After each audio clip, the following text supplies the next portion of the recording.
سب سے پہلے تو میں یہاں کے مجلس کے بانی کا دل کی گہرائیوں سے شکریہ ادا کرتا ہوں، اور جس معیار کے ساتھ، جس لگن کے ساتھ اور جس وقار کے ساتھ اس مجلس کا اہتمام کیا،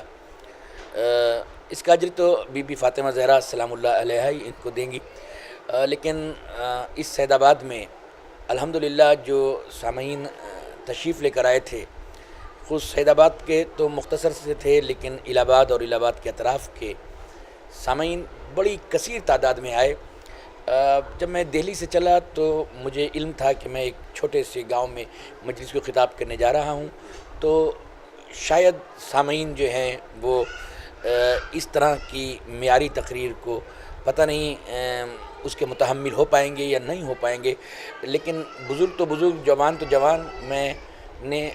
بچوں کو بھی دیکھا کہ انہوں نے میرا ایک جملہ بھی، ایک فقرہ بھی ضائع نہیں ہونے دیا، جبکہ ہم نے اپنی مجلس میں قرآن اور متقی کے عنوان پر تقریر کی۔ اس میں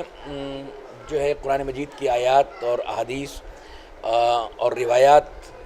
درایات کے روشنی میں میں نے چاروں طرف سے اپنے موضوع کو سمیٹا، اور کوئی فقرہ ایسا نہیں ہوا کہ جس پہ داد و تحسین نہیں دی گئی۔ میں سمجھتا ہوں کہ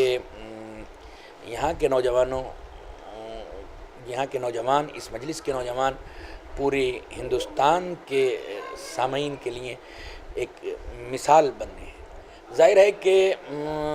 جو تقویٰ ہے، بہت سے لوگ یہ سمجھتے ہیں کہ نماز پڑھنا تقویٰ ہے یا روزہ رکھنا تقویٰ ہے،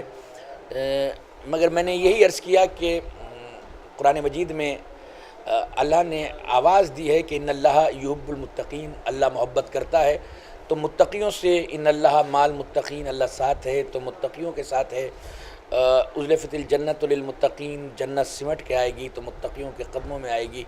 اور قرآن مجید ہدایت کرتا ہے، الف لام میم ذالک الکتاب لا ریب فیہ ھدی للمتقین، ہدایت کرتا ہے تو متقیوں کے لیے۔ تو اگر ہمیں قرآن مجید کی